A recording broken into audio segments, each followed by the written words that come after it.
अब आ गया।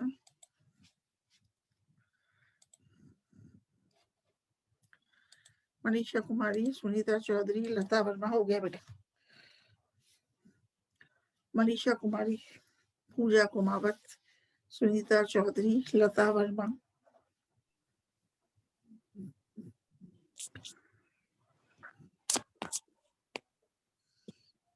सृष्टि गोयल, पूजा चौधरी।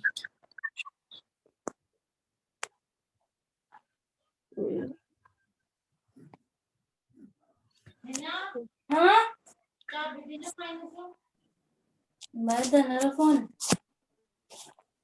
चाबी दे रहा।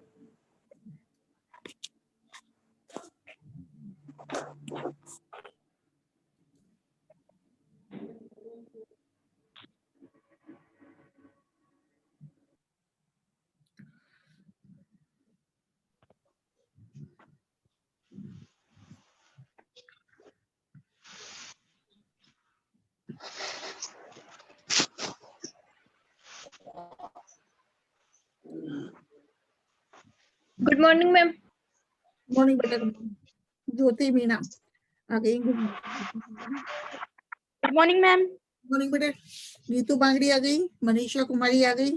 पूजा कुमावत, लता वर्मा, सृष्टि गोयल, सुनीता चौधरी। चौधरी, सृष्टि गोयल, लता वर्मा, चौधरी, अनुष्का, ज्योति मीना।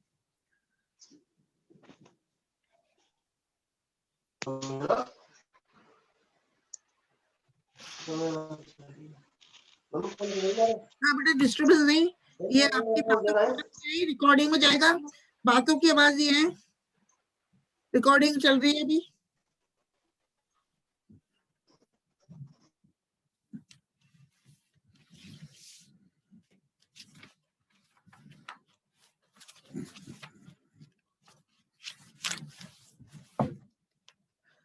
रुचि Kumari Meena, Suranjana Verma.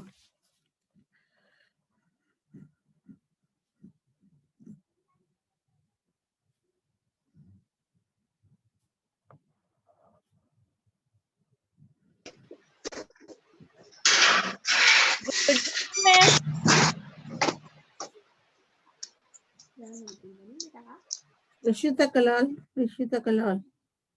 Good morning ma'am. Morning बेटा, गुड मॉर्निंग। तो मनीषा कुमारी, सुरंजना।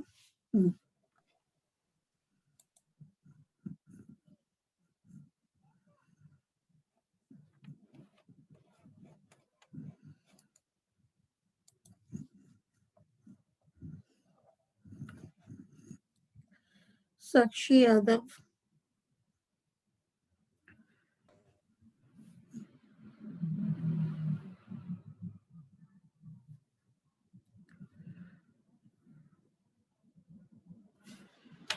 अंजलि चलवानिया, दिव्या शर्मा।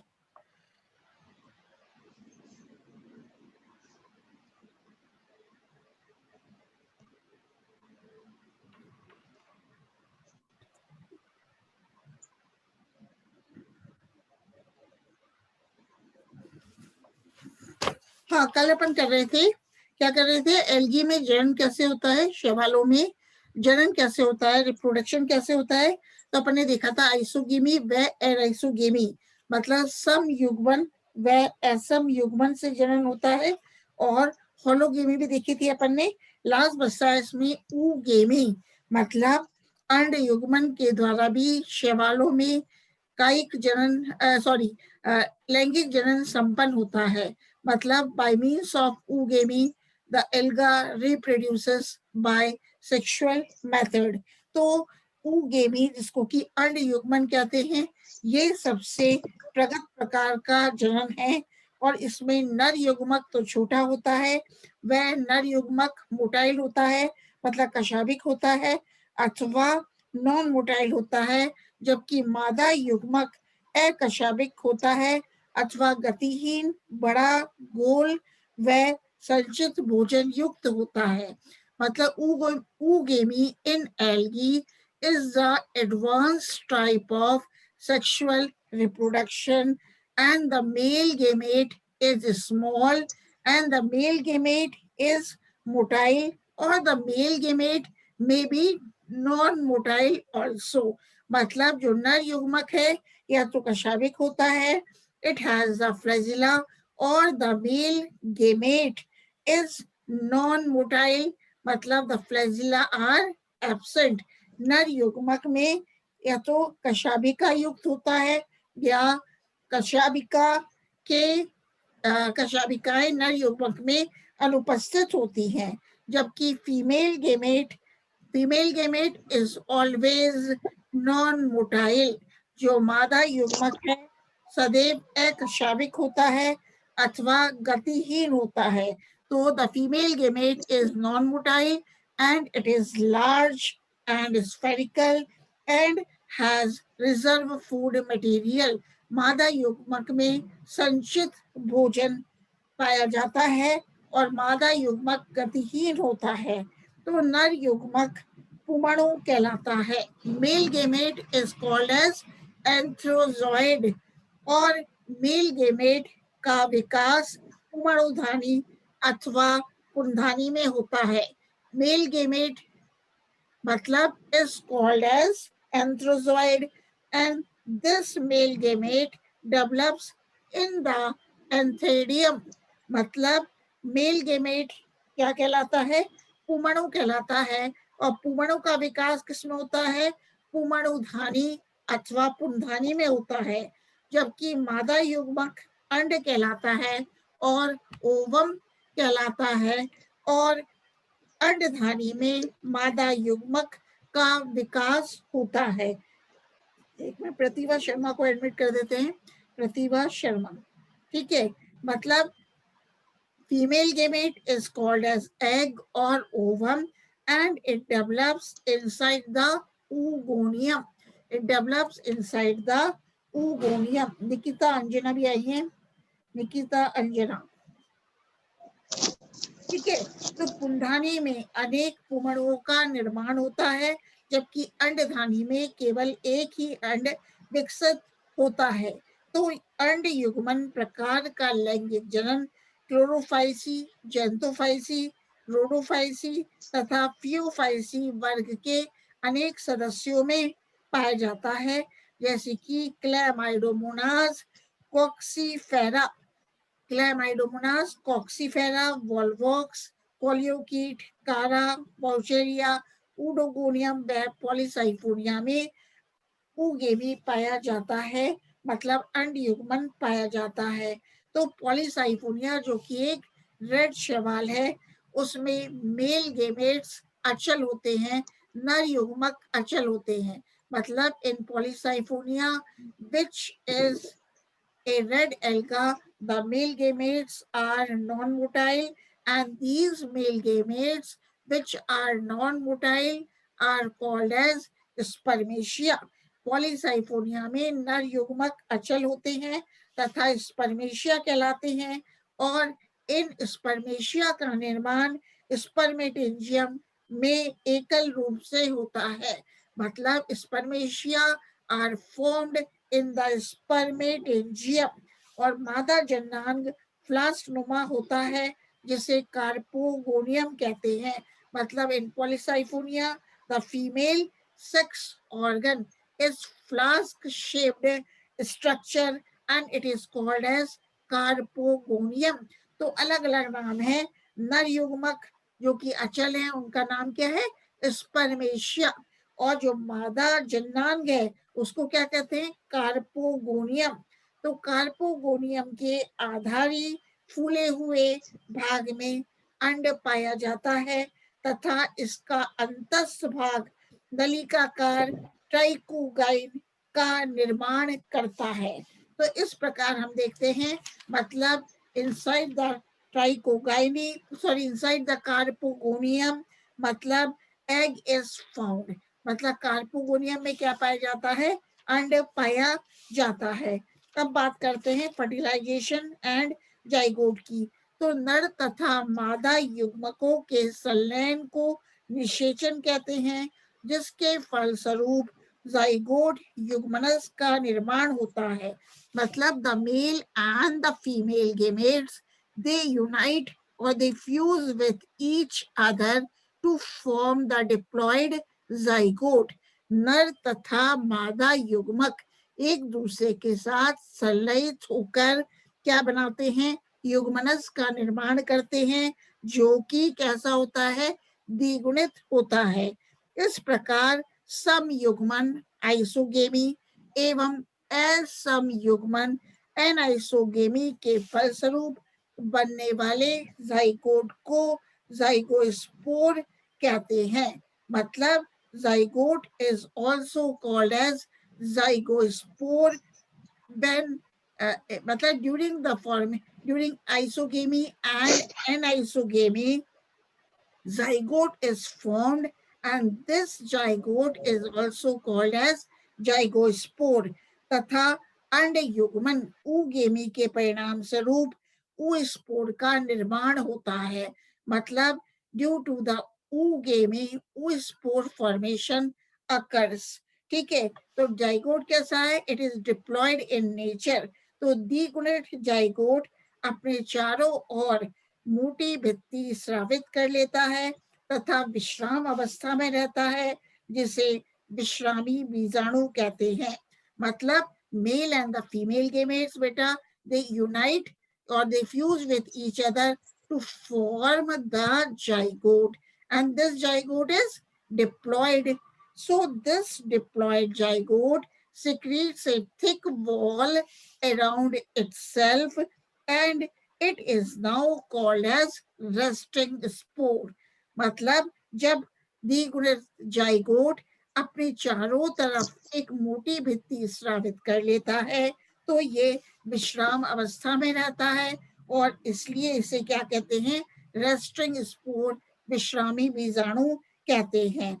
और ये रेस्टिंग स्पोर 2 से 3 स्तरीय भित्ति द्वारा परिबद्ध रहता है। वह प्रतिकूल परिस्थितियों में चिरकाय पेरिनेटिंग बॉडी का कार्य करता है। मतलब when the conditions are unfavorable or when the conditions are adverse, this diploid zygote functions as a perinating body and और इसकी बाह्य भित्ति एक्सोस्पोर मोटी होती है तथा अलंकृत होती है। मतलब जो मैंने बताया रेस्टिंग स्पोर है, विश्रामी बीजाणु है, उसकी बाह्य भित्ति को क्या कहते हैं बेटा, आउटर वॉल को एक्सोस्पोर। एक्सोस्पोर मतलब बाह्य भित्ति। और ये एक्सोस्पोर कैसी होती है, मोटी होती है, थिक होती है और अलंकृत होती है, ऑर्नामेंटेड होती है, जबकि अंतः भित्ति एंडोस्पोर कहलाती है और पतली होती है। मतलब resting spore which is formed has the exospore, which is the outer wall. Exospore is thick and ornamented, whereas the endospore is thin. Whereas the endospore कैसा होती है, पतली होती है और कभी कभी इन दोनों के मध्य भी मध्य भित्ति पाई जाती है, जिसे मीजोस्पोर कहते हैं। कहने का मतलब है एक्सोस्पोर व एंडोस्पोर के बीच में एक और मध्य भित्ति भी पाई जाती है, जिसे आप मीजोस्पोर कहते हैं। और फियोफाइसी वर्ग में विश्राम अवस्था का अभाव होता है। अपन ने क्या बताया कि जो जाइगोट है अपने चारों ओर एक मोटी भित्ति स्रावित कर लेता है और विश्राम अवस्था में आ जाता है, लेकिन जो शैवाल एक्टोकार्पस है जो कि फियोफाइसी क्लास में आता है, उसमें विश्राम अवस्था रेस्टिंग स्टेज का अभाव होता है। तो अनुकूल परिस्थितियों में युग्मनज का अंकुरण होता है। मतलब the diploid zygote germinates during the favourable conditions और क्लोरोफाइसी, कैरोफाइसी आदि में अंकुरण के समय अर्धसूत्री विभाजन होता है। मतलब when the diploid zygote germinates, it undergoes meiosis or meiotic division. As a result of meiosis, haploid stage is again regenerated. मतलब जब जाइगोट में अर्धसूत्री विभाजन होता है तो अगुणित अवस्था पुनः प्राप्त हो जाती है। इसी प्रकार फियोफाइसी, रोडोफाइसी तथा क्लोरोफाइसी के समुद्री वंशों में ह्यूमनस में अंकुरन के समय समसूत्री विभाजन होते हैं, जिससे द्विगुणित पादप का निर्माण होता है। तो अपन ने बात कर ली, ये तो था रिप्रोडक्शन का। एक क्वेश्चन आता है आपके, हम दूसरा चैप्टर शुरू करते हैं, शैवालों का आर्थिक महत्व। जो भी शैवाल अपन ने पढ़े, इकोनॉमिक इम्पोर्टेंस ऑफ एल्गी, तो इस पे क्वेश्चन आता है, राइट एन ऐसे on the economic importance of algae. 10 marks का है, 7 मार्क्स का। तो इसको लेते हैं। जैसे अपन देखते हैं, जो पादप जगत है उसमें शैवाल का महत्वपूर्ण स्थान है, और ये शैवाल स्वच्छ जल के तालाबों, झीलों या अन्य जलाशयों में पाए जाते हैं तथा पॉन्ड स्कम कहलाते हैं। कुछ शैवाल अलवण जल या समुद्र में पाए जाते हैं, जिन्हें समुद्री खरपतवार कहते हैं। अब शैवाल प्रथम प्रकाश संश्लेषी जीव हैं, जिनके द्वारा प्रकाशीय ऊर्जा के स्थिरीकरण द्वारा कार्बनिक पदार्थों का संश्लेषण प्रारंभ हुआ। अब बात करते हैं लाभदायक महत्व, बेनिफिशियल इंपॉर्टेंस ऑफ एल्गी। तो इसमें कुछ शैवालों के नाम आपको याद रखने हैं। पहला है, शैवाल भोजन के रूप में प्रयुक्त होते हैं, एल्गी एज फूड। तो कौन कौन से ऐसे शैवाल हैं जो कि भोजन के रूप में प्रयुक्त होते हैं?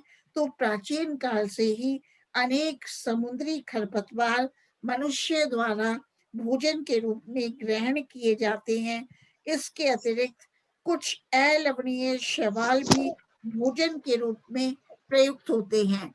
मतलब some fresh water alga are used as food by the human beings. मतलब the human beings consume alga as food, so the alga are edible. अब कौन कौन से हैं? पहला है समुद्री शैवाल, मैराइन एल्गी, जो कि भोजन के रूप में प्रयुक्त किए जाते हैं। तो जापान तथा चीन जैसे तटीय देशों में अनेक समुद्री शैवालों को भोजन के रूप में प्रयुक्त किया जाता है। इन शैवालों का पोषक मान तथा प्रति इकाई क्षेत्र उपज रूढ़ फसलों की तुलना में अधिक होती है। मतलब in Japan and China, some of the algae which are found on the sea coast are used as food. तो भोजन के रूप में प्रयुक्त शैवाल वंशों में पोर्फायरा, अल्वा, अलेरिया, कॉन्ड्रस, रोडाइमेनिया, लेमिनेरिया तथा सार्गसम आदि सम्मिलित हैं। तो इन शैवालों के नाम कौन कौन से बताएं? जैसे कि पोर्फायरा, अल्वा ULVA, कॉन्ड्रस CHONDRUS, रोडाइमेनिया या रोडीमेनिया RHODYMENIA, लेमिनेरिया व सार्गसम भोजन के रूप में प्रयुक्त किए जाते हैं। मतलब some of the marine alga are used as food. For example क्या बताया? For example Porphyra, Ulva, Chondrus, Rhodymenia, Laminaria and Sargassum are used as food. And इन शैवालों को सलाद, सूप, स्नैक्स आदि के रूप में या मीट के साथ पकाकर अथवा तलकर खाया जाता है। मतलब these all alga which are called as porphyra, chondrus and rhodymania are used or are eaten in the form of salad और are used as soup. इनका सूप बनाया जाता है, स्नैक्स बनाए जाते हैं, and these are also used along with meat. इन शैवालों को मीट के साथ पकाकर भी या तलकर खाया जाता है। तो इन शैवालों को भोजन के रूप में प्रयुक्त करने से आयोडीन प्रचुर मात्रा में प्राप्त होती है। मतलब the alga which are used as food such as porphyra, rhodymania, laminaria are a source of iodine also, मतलब ये जो शैवाल हैं उनसे आयोडीन भी प्रचुर मात्रा में प्राप्त होती है तथा संतुलित आहार के सभी खनिज लवण भी प्राप्त होते हैं। इन शैवालों में प्रोटीन्स, कार्बोहाइड्रेट्स तथा विटामिन ए, बी एंड सी पर्याप्त मात्रा में पाए जाते हैं। तो अपन ने क्या देखा, कुछ ऐसे समुद्री शैवाल हैं जैसे कि पोरफायरा है, रोडाइमेनिया है, लेमिनेरिया है, कॉन्ड्रस है। ये क्या है, भोजन के रूप में प्रयुक्त किए जाते हैं और इनमें आयोडीन जो है प्रचुर मात्रा में होती है और इन शैवालों को सलाद के रूप में खाया जा सकता है, इनका सूप बनाया जाता है और इनमें इन शैवालों में प्रोटीन्स भी होते हैं, कार्बोहाइड्रेट्स भी होते हैं तथा विटामिन ए, विटामिन बी तथा विटामिन सी भी पर्याप्त मात्रा में पाए जाते हैं।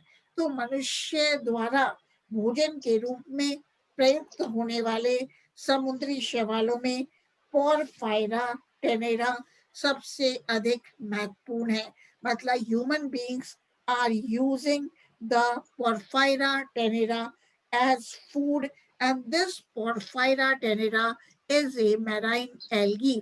जो मनुष्य है एक समुद्री शैवाल है जिसका नाम क्या है, पोरफायरा टेनेरा, को भोजन के रूप में प्रयुक्त करते हैं क्योंकि पोरफायरा टेनेरा नामक शैवाल में अनेक पोरफायरा टेनेरा नामक शैवाल से अनेक पोषक प्राप्त होते हैं और कुछ महत्वपूर्ण शैवालों के पोषक मान, न्यूट्रिटिव वैल्यू हैं, कुछ नीचे सारणी में दिए गए हैं।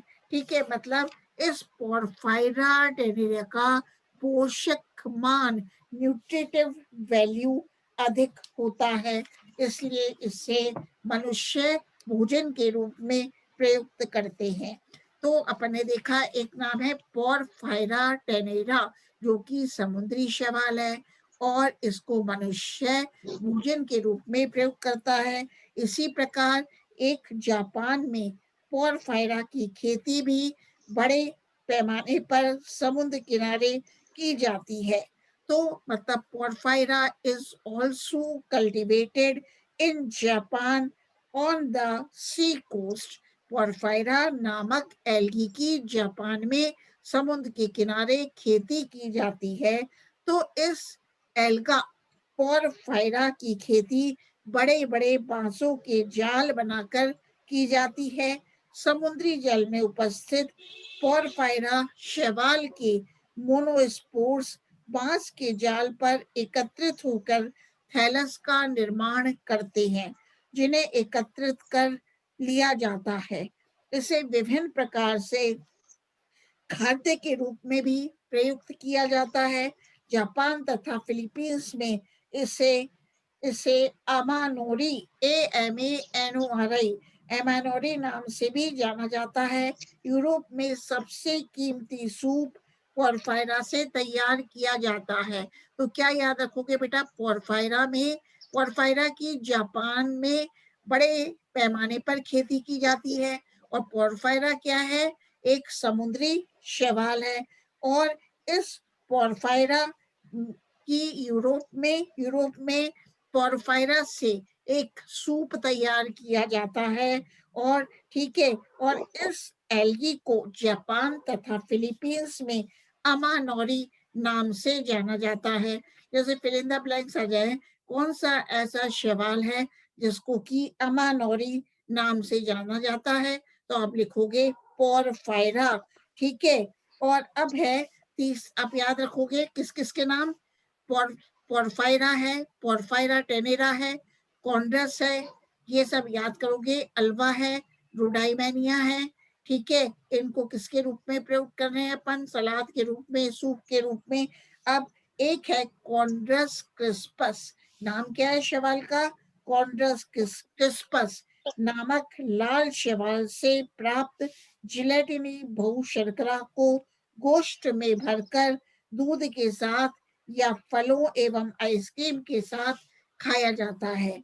मतलब कॉन्ड्रस क्रिस्पस एक लाल शैवाल है और इस रेड एल्गा से प्राप्त जिलेटिनी बहु शर्करा को गोश्त में भरकर दूध के साथ या फलों एवं आइसक्रीम के साथ खाया जाता है।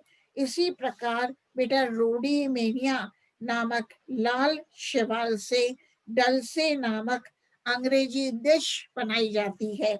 मतलब one of the red alga is Rhodymenia और Rhodymenia. From Rhodymenia a dish is prepared and the name of the dish is डलसे। मतलब रोडीमेनिया नामक लाल शैवाल से एक डिश बनाई जाती है और इस डिश का नाम क्या है? डलसे।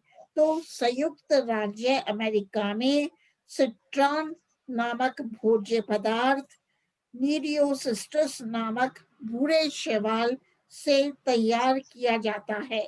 स्कॉटलैंड में अल्वा लेक्ट्यूका को सलाद के रूप में खाया जाता है। मतलब अपन पूछते हैं कौन सी ऐसी शैवाल है जिसको स्कॉटलैंड में सलाद के रूप में खाते हैं, तो आप लिखोगे अल्वा लेक्ट्यूका। मतलब Ulva lactuca is an algae which is used by the Scotland people in the form of salad, तथा इसका सूप भी बनाया जाता है। अल्वा लेक्ट्यूका को सलाद के रूप में, तो इसका सलाद भी बनता है किस एल्गा का? अल्वा लेक्ट्यूका का, और इसका सूप भी बनाया जाता है। तो किस किस एल्गी के नाम याद रखोगे? कॉन्ड्रस क्रिस्पस का, रोडीमेनिया का जो कि लाल शैवाल है और जिससे डलसे बनती है जो कि एक डिश है, और एक अपन याद रखेंगे अल्वा लेक्ट्यूका जिसको कि सलाद के रूप में खाया जाता है। नेक्स्ट याद रखोगे लेमिनेरिया, लेमिनेरिया सेकेरेना, लेमिनेरिया सेकेराइना नामक भूरे शैवाल से प्राप्त भोजन पदार्थ कोम्बू के नाम से प्रचलित है। मतलब एक ब्राउन एल्गी है। ब्राउन एल्गी का नाम क्या है? लेमिनेरिया सेकेराइना, और इस भूरे शैवाल से लेमिनेरिया से एक फूड बनाया जाता है, भोज्य पदार्थ बनाया जाता है, और इस भोज्य पदार्थ का नाम क्या है बेटा? कोम्बू है। तो अपन याद रखेंगे, डल से भी याद रखेंगे, कोम्बू भी याद रखेंगे, ठीक है। जिसे अब इस कोम्बू को स्कॉटलैंड, आयरलैंड तथा इंग्लैंड में प्रयुक्त किया जाता है। तो भारत में लिमेनिया एक एल्गी है। लिमेनिया नामक लाल शैवाल को भोज्य पदार्थ के रूप में प्रयुक्त किया जाता है। इसे स्थानीय भाषा में नुन गहम कहते हैं। तो नुन गहम किसे कहते हैं? Which alga is called as नुन गहम? तो alga name is limnia. Alga name is limania. Lemania. Limania is also called as नुन गहम। तो ये रही मतलब अपन को कौन सी मेराइन एल्गी की बात, समुद्री शैवालों की बात। अब बात करते हैं फ्रेश वाटर एल्गी, स्वच्छ जलीय शैवाल। तो क्लोरेला तथा स्पाइरुलिना नामक हरित शैवालों को भोजन के रूप में प्रयुक्त किया जाता है। मतलब alga, chlorella and spirulina are used as food, and these alga, chlorella and spirulina are green alga, and these alga have high nutritive value. इन शैवालों में पोषक मान अधिक होता है। इनमें प्रोटीन, लिपिड्स तथा विटामिन की मात्रा पोरफायरा से अधिक होती है। मतलब the alga, chlorella and spirulina, which are used as food, have proteins, lipids and vitamins. इनकी पोषकता की तुलना पालक तथा सोयाबीन के सम्मिश्रण से की जा सकती है।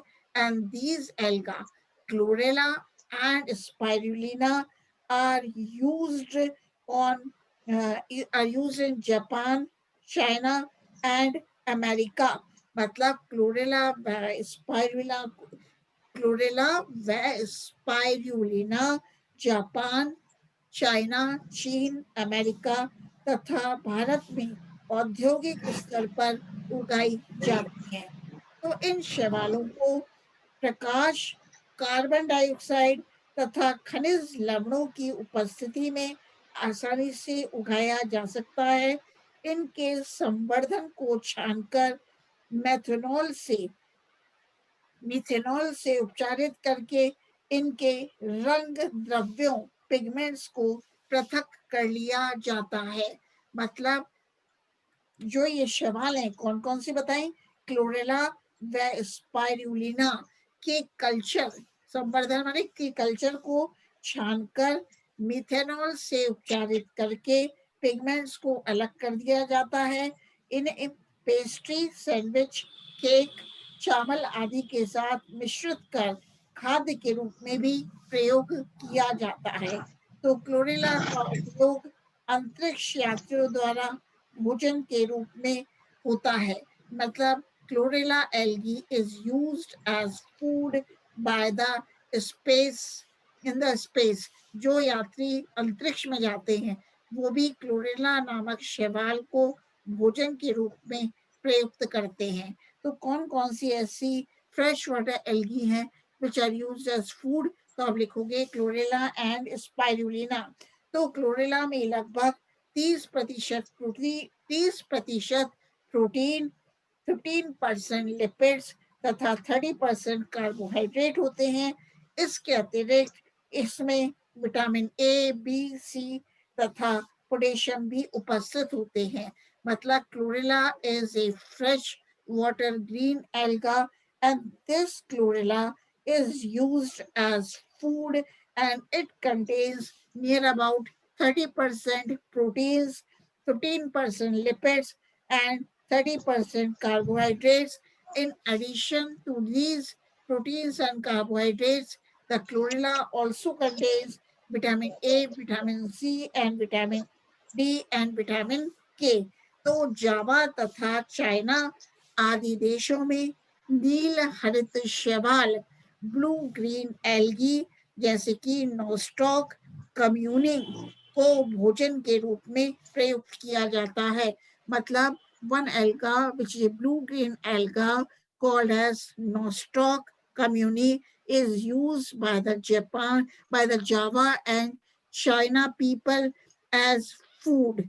तो शैवाल मनुष्य के लिए अप्रत्यक्ष भोजन स्रोत का भी कार्य करते हैं और खाद्य जाल का निर्माण करते हैं। स्वच्छ जलीय तथा समुद्री दोनों ही प्रकार के शैवाल अनेक प्रकार के प्रोटोजोआ, कीटों के लार्वा तथा छोटी मछलियों का भोजन होते हैं। ठीक है, अब एल्गा एज फूडर, तो ये बात तो हुई कौन कौन सी ऐसी शैवाल हैं जो कि फूड के रूप में, भोज्य पदार्थ के रूप में उपयोग होती हैं। अब अपन बात करते हैं कौन सी ऐसी शैवाल हैं जो कि चारे के रूप में उपयोगी हैं। मतलब एल्गी एज फॉडर, तो समुद्री खरपतवार जानवरों का मुख्य भोजन है। तटीय क्षेत्रों में अनेक किस्म के समुद्री शैवालों का उपयोग मुर्गी, भेड़ बकरी एवं गाय द्वारा चारे के रूप में किया जाता है। इनमें लेमिनेरिया, फ्यूकस, मैक्रोसिस्टिस, एक्रोफिलम तथा सार्गेसम प्रमुख है। मतलब द एल्गा, एल्गे के नाम याद रखोगे बेटा, कौन कौन सी एल्गा है, Laminaria, Fucus FUCUS, Fucus, Macrocystis, Acrophyllum and sargassum are used as fodder। मतलब इनको चारे के रूप में प्रयोग किया जाता है। इन शैवालों का चारे के रूप में प्रयोग इनमें विटामिन तथा खनिज पोषक तत्वों की प्रचुर मात्रा के कारण होता है।